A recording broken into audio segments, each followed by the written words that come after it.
सयाली छोड़ देगी घर? सचिन के सामने रखी बड़ी शर्त। उड़ने की आशा के आने वाले एपिसोड्स में देशमुख परिवार की नींव पूरी तरह से हिलने वाली है, क्योंकि जिस पल का डर हम सभी को था वो घड़ी अब आ चुकी है। सयाली का सब्र, जो अब तक एक शांत नदी की तरह बह रहा था, अब वो एक सुनामी का रूप लेने वाला है। और इस सुनामी की चपेट में सबसे पहले कोई और नहीं बल्कि सचिन की मां रेणुका आने वाली हैं। शो के सेट से आ रही खबरों और कहानी के मौजूदा तनाव को देखते हुए ये कहना गलत नहीं होगा कि आने वाला ट्रैक सयाली के आत्मसम्मान की सबसे बड़ी लड़ाई बनने वाला है। जिस तरह से पिछले कुछ दिनों से घर में रोशनी के नकली अमीर होने का ढोंग चल रहा है और उसके मुकाबले सयाली की मेहनत और उसकी गरीबी का मजाक उड़ाया जा रहा है, उसने सयाली के दिल पर गहरे घाव कर दिए हैं। लेकिन अब सयाली अपने आंसू नहीं पोंछने वाली, बल्कि वो अपना बैग पैक करने वाली है। कल्पना कीजिए उस मंजर की जब देशमुख निवास में सुबह की शुरुआत ही एक भयानक सन्नाटे के साथ होती है। एक ऐसा सन्नाटा जो किसी बड़े तूफान से पहले आता है। रेणुका, जो अपनी नकली अमीर बहू रोशनी और उसके धोखेबाज पिता सुल्तान की झूठी शान में इस कदर अंधी हो चुकी है कि उसे सयाली की दिन रात की मेहनत और सचिन के प्रति उसकी वफादारी दिखाई ही नहीं देती। कहानी में मोड़ तब आता है जब सयाली अपनी फूलों की दुकान के कर्जे और मैनेजर द्वारा किए गए फ्रॉड की वजह से पहले ही मानसिक तनाव में है। वो अंदर ही अंदर घुट रही है कि कैसे सचिन को बताए कि जिस लोन के लिए उसने इतनी भागदौड़ की वो पैसा उसे मिला ही नहीं। इसी नाजुक वक्त का फायदा उठाते हुए रेणुका सयाली पर अब तक का सबसे तीखा वार करती है। वो पूरे परिवार के सामने, शायद नाश्ते की मेज पर या हॉल में, सयाली की तुलना रोशनी से कर देती है। रेणुका के शब्द इतने कड़वे हैं कि वे सीधा सयाली के स्वाभिमान को छलनी कर देते हैं। वो ताना मारती है कि एक तरफ रोशनी है जो घर में दुबई की दौलत ला रही है और दूसरी तरफ सयाली है जो घर में सिर्फ कंगाली और पुलिस के चक्कर ला रही है। यही वो क्षण है जहां संजना टीवी के दर्शकों को एक नया सयाली का अवतार देखने को मिलेगा। अब तक चुप रहने वाली, सिर झुकाकर बड़ों की बात सुनने वाली सयाली रेणुका की आंखों में आंखें डालकर खड़ी हो जाती है। उसका कांपता हुआ शरीर डर की वजह से नहीं, बल्कि उस गुस्से की वजह से है जिसे उसने महीनों से अपने अंदर दबा रखा था। सयाली बिना एक शब्द बोले अपने कमरे की तरफ बढ़ती है। रेणुका को लगता है कि उसकी डांट से सयाली डर गई है और रोने गई है, जिससे उसके चेहरे पर एक विजय वाली मुस्कान आ जाती है। लेकिन रेणुका की ये गलतफहमी कुछ ही पलों में चकनाचूर होने वाली है। कमरे के अंदर का दृश्य दिल दहला देने वाला है। सयाली अपनी अलमारी से अपने थोड़े बहुत कपड़े निकालती है। उसकी आंखों से आंसू बह रहे हैं, लेकिन उसके हाथ नहीं रुक रहे। वो अपना सूटकेस बिस्तर पर रखती है और उसमें अपनी दुनिया समेटना शुरू कर देती है। ये सिर्फ कपड़े पैक करना नहीं, ये उस घर से अपनी यादें, अपनी उम्मीदें और सचिन के साथ देखे गए सपनों को समेटने जैसा है। उधर घर के बाहर सचिन अपनी टैक्सी पैक कर रहा है। वो पूरी रात का थका हुआ है, सवारियों की किचकिच और मुंबई के ट्रैफिक से जूझकर घर लौटा है, सिर्फ इस उम्मीद में कि घर जाकर सयाली के हाथ की चाय मिलेगी और थोड़ा सुकून मिलेगा। सचिन को इस बात का जरा भी अंदाजा नहीं है कि घर की चाहरदीवारी के अंदर क्या भूचाल आ चुका है। जैसे ही सचिन घर की दहलीज पार करता है, उसे घर का माहौल बदला बदला सा लगता है। बाबा सोफे पर सिर पकड़कर बैठे हैं और रेणुका अभी भी बड़बड़ा रही है, अपनी जीत का जश्न मना रही है। सचिन की नजर सीधे अपनी मां पर पड़ती है और वो पूछने ही वाला होता है कि अब क्या नया ड्रामा शुरू हुआ है। तभी उसकी नजर सीढ़ियों से नीचे उतरती हुई सयाली पर पड़ती है, और इस बार सयाली के हाथ में चाय की प्याली नहीं, बल्कि एक भारी भरकम बैग है। सचिन के पैरों तले जमीन खिसक जाती है। वो सचिन जो दुनिया के सामने शेर है, जो किसी से नहीं डरता, अपनी पत्नी को इस हालत में घर छोड़ते हुए देखकर एक पल के लिए सहम जाता है। सयाली का चेहरा पत्थर जैसा सख्त है। वो दरवाजे की तरफ बढ़ रही है, जैसे उसने मन बना लिया हो कि अब पीछे मुड़कर नहीं देखना। सचिन लपक कर आगे बढ़ता है और सयाली का रास्ता रोकता है। उसका सवाल, ये क्या तमाशा है सयाली, कहाँ जा रही है तू, पूरे घर में गूंज उठता है। लेकिन इस बार सयाली सचिन के गुस्से से नहीं दबती। वो अपनी नम आंखों को ऊपर उठाती है और सचिन को देखती है। उस नज़र में शिकायत है, दर्द है और एक सवाल है कि आखिर कब तक उसे अपने ही घर में अपने ही पति की मां द्वारा जलील किया जाएगा। रेणुका, जो अब तक चुप थी, ये देखकर और आग बबूला हो जाती है। वो सचिन को भड़काने की कोशिश करती है कि जाने दे इसे, नाटक कर रही है, 2 दिन में अकल ठिकाने आएगी तो खुद वापस आ जाएगी। रेणुका की यही बात बारूद के ढेर पर माचिस का काम करती है। सयाली, जो अब तक सचिन की वजह से चुप थी, अपना बैग नीचे पटक देती है। वो सचिन की तरफ नहीं, बल्कि रेणुका की तरफ मुड़ती है। सयाली की आवाज़ में एक अजीब सी खनक है। वो चीखती नहीं है, लेकिन उसकी आवाज़ की गंभीरता कमरे में मौजूद हर शख्स को हिला देती है। वो कहती है कि उसने इस घर को अपना माना, रेणुका को माँ का दर्जा दिया, तेजस और रोशनी के झूठ और फरेब को नज़रअंदाज किया, सिर्फ इसलिए ताकि सचिन का परिवार जुड़ा रहे। लेकिन आज रेणुका ने उसके चरित्र और उसकी परवरिश पर उंगली उठाकर वो धागा तोड़ दिया है जो उसे इस घर से बांधे हुए था। मैं संजना आपको बता दूं कि ये सीन शो के इतिहास का सबसे पावरफुल सीन होने वाला है। सयाली सचिन की तरफ मुड़ती है और उसके सामने एक ऐसी शर्त रखती है जिसने सचिन को धर्म संकट में डाल दिया है। सयाली साफ शब्दों में कह देती है कि वो इस घर में, इस छत के नीचे एक पल भी और नहीं रहेगी जहां उसकी कोई इज्जत नहीं है। वो सचिन से कहती है कि सचिन, तुम अच्छे हो, तुमने मुझे सहारा दिया, लेकिन तुम्हारी माँ की नफरत ने मुझे आज बेघर होने पर मजबूर कर दिया है। सयाली अपना फैसला सुना देती है कि वो अपने मायके जा रही है और वो तब तक वापस नहीं लौटेगी जब तक इस घर में उसे वो दर्जा नहीं मिलता जिसकी वो हकदार है। और ये दर्जा उसे सिर्फ शब्दों में नहीं बल्कि रेणुका के व्यवहार में चाहिए। सचिन शौक में है। एक तरफ उसकी माँ है जिसने उसे जन्म दिया और दूसरी तरफ उसकी पत्नी है जो उसकी जिंदगी बन चुकी है। सचिन का गुस्सा अब 7वें आसमान पर पहुंचने लगता है। उसे समझ आ जाता है कि आज पानी सिर से ऊपर चला गया है। वो अपनी माँ की तरफ मुड़ता है। उसकी आंखों में वो ज्वाला है जिसे देखकर अच्छे अच्छे गुंडे काम जाते हैं। रेणुका जो अब तक शेरनी बनी हुई थी, सचिन का ये रूप देखकर घबरा जाती है। सचिन चिल्लाता नहीं है, लेकिन उसके धीमे स्वर में बोलना ज्यादा खतरनाक है। वो रेणुका से पूछता है कि आखिर उसने आज ऐसा क्या कह दिया कि सयाली, जो हर दुख चुपचाप सह लेती है, आज घर छोड़ने को तैयार हो गई। सचिन का ये सवाल रेणुका को निरुत्तर कर देता है, लेकिन कहानी में असली ट्विस्ट तब आता है जब सचिन सयाली का हाथ पकड़ लेता है। क्या वो सयाली को रोकेगा या वो सयाली के साथ घर से बाहर कदम रखेगा? संजना टीवी के व्यूअर्स, यहाँ पर राइटर ने एक बहुत ही बड़ा गेम खेला है। सचिन सयाली का हाथ पकड़कर उसे रोकता तो है, लेकिन उसे घर के अंदर ले जाने के लिए नहीं, बल्कि पूरे परिवार के सामने एक फैसला सुनाने के लिए। सचिन सयाली के बैग को अपने दूसरे हाथ में उठा लेता है। एक पल के लिए सबको लगता है कि शायद सचिन भी सयाली के साथ घर छोड़ रहा है। तेजस और रोशनी के चेहरों पर हवाइयां उड़ने लगती हैं, क्योंकि अगर कमाने वाला सचिन ही घर से चला गया तो उनकी अय्याशी और नकली शानो शौकत का खर्चा कौन उठाएगा? रोशनी को डर लगने लगता है कि कहीं सचिन के जाने से उसका और उसके नकली डैड का राज खतरे में न पड़ जाए। सचिन हॉल के बीचों बीच खड़ा होता है। वो सयाली को अपने साथ सटाकर खड़ा करता है, जो इस बात का प्रतीक है कि अब वो अपनी माँ के पल्लू से बंधा बेटा नहीं, बल्कि एक जिम्मेदार पति है।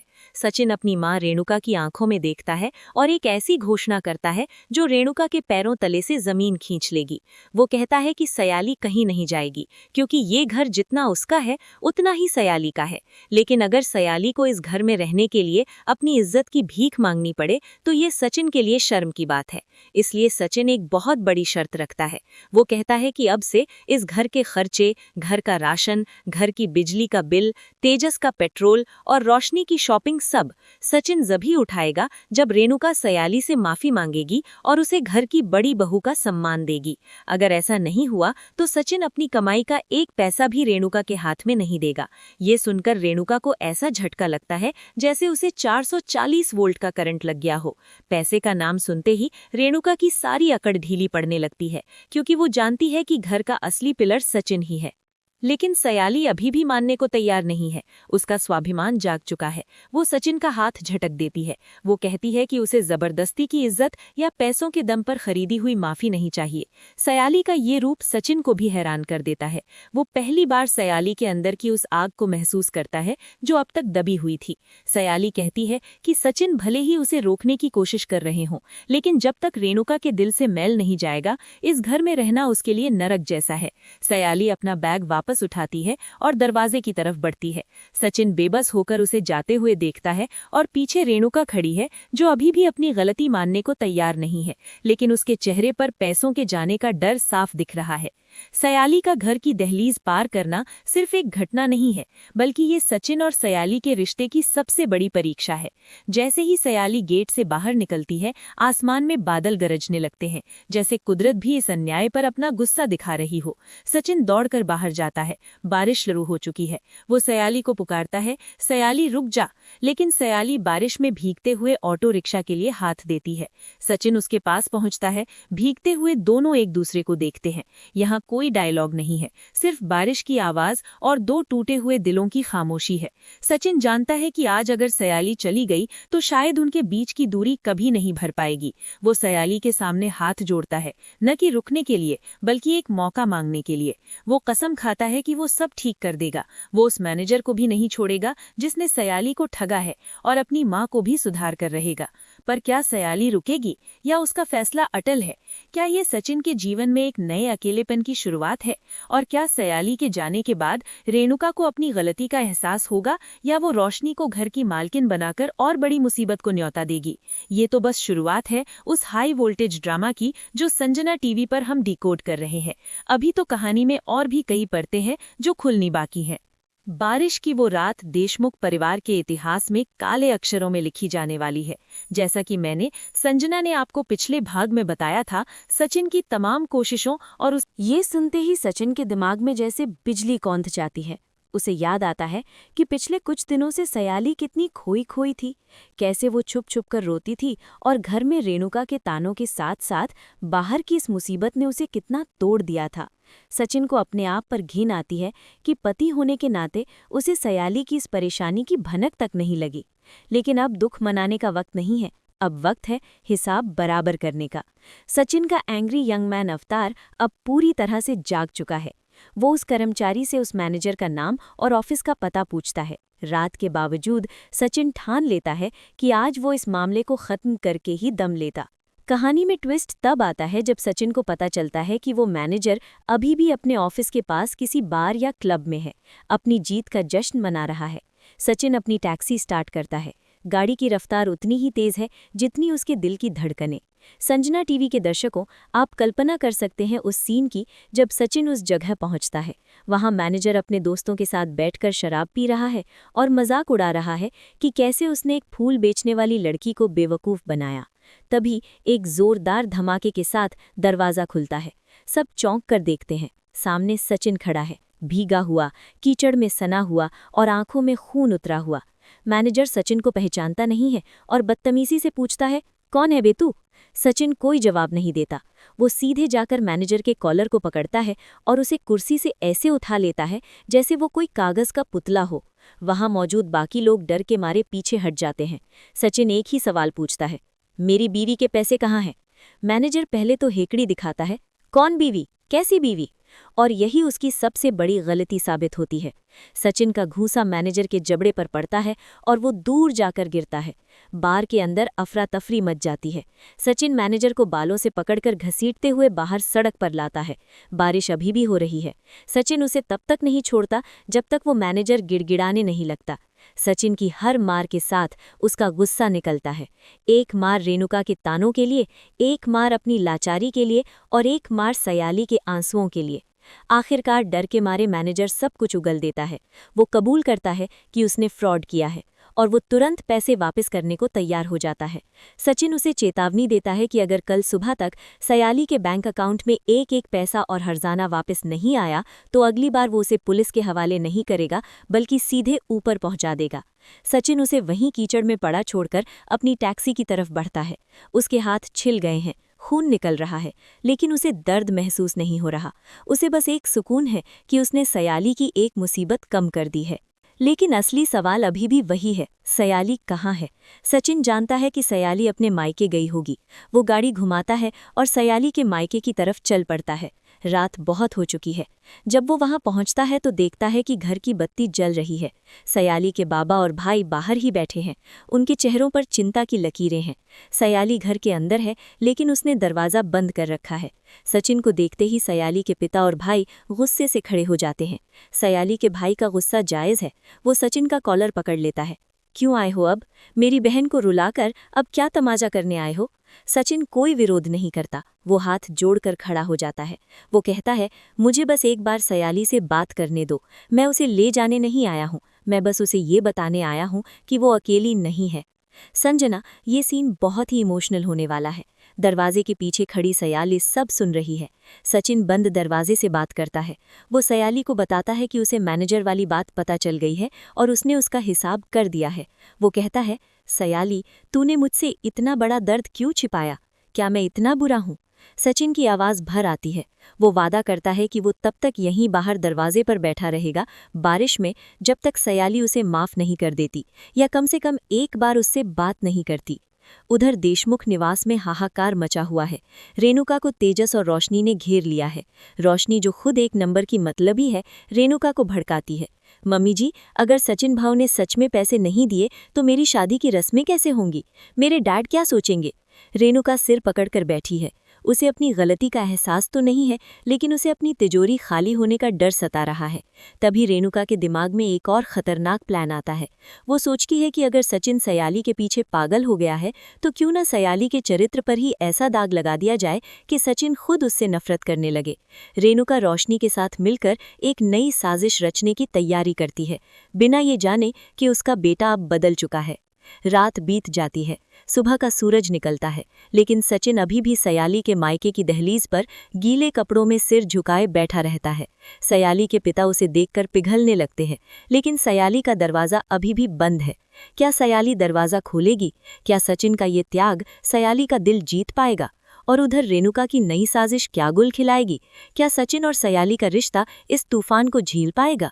रात का घना अंधेरा छट चुका है और सुबह की पहली किरण सयाली के मायके के आंगन में पड़ती है, लेकिन वहां का मंजर देखकर किसी का भी दिल पसीज जाए।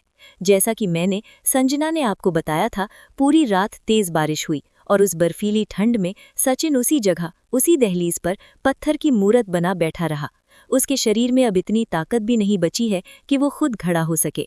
उसे तेज बुखार ने जकड़ लिया है, उसका शरीर तप रहा है और होंठ नीले पड़ चुके हैं। सयाली, जो पूरी रात दरवाजे के पीछे बैठकर रो रही थी, अब और पत्थर दिल नहीं बन पाती। उसके पिता जब बाहर आते हैं और सचिन को बेहोशी की हालत में गिरते हुए देखते हैं तो वो घबराकर सयाली को आवाज देते हैं, सयाली जल्दी बाहर आ, सचिन भाऊ गिर गए हैं।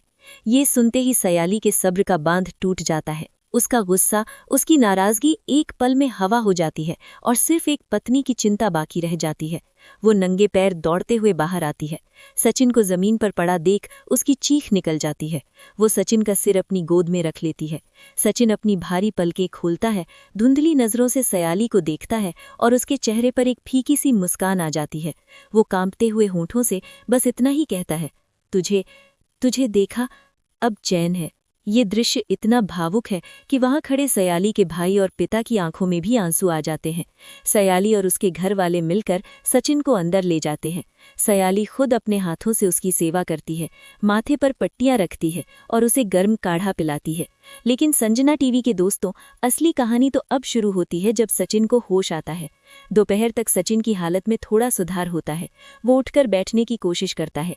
सयाली उसके पास बैठी है। उसकी आंखों में अभी भी चिंता है, लेकिन चेहरे पर वही पुराना सख्त भाव वापस आ गया है।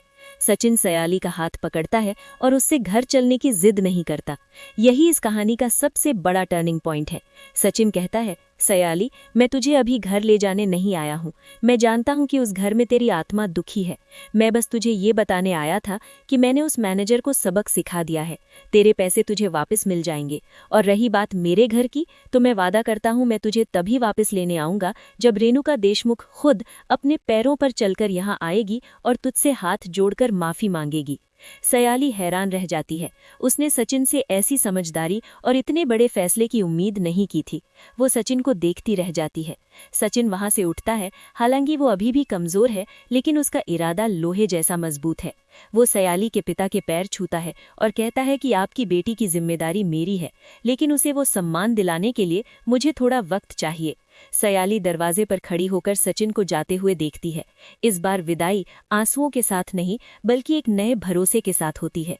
अब कैमरा शिफ्ट होता है देशमुख निवास की तरफ, जहां सुबह का नजारा किसी युद्ध के मैदान से कम नहीं है।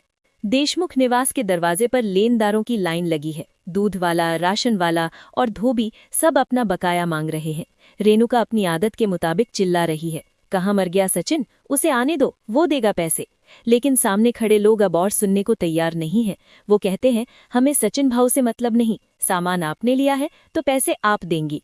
हंगामा बढ़ता देख पड़ोसी भी खिड़कियों से झांकने लगते हैं, जिससे रेणुका की बची खुची इज्जत का फलूदा होने लगता है। अपनी नाक बचाने के लिए रेणुका तेजस की तरफ मुड़ती है और कहती है, तेजस तू दे देना पैसे, सचिन आएगा तो ले लेना। लेकिन कामचोर तेजस जेबें झाड़ देता है। अब रेणुका की उम्मीद की आखिरी किरण है उनकी करोड़पति बहू रोशनी।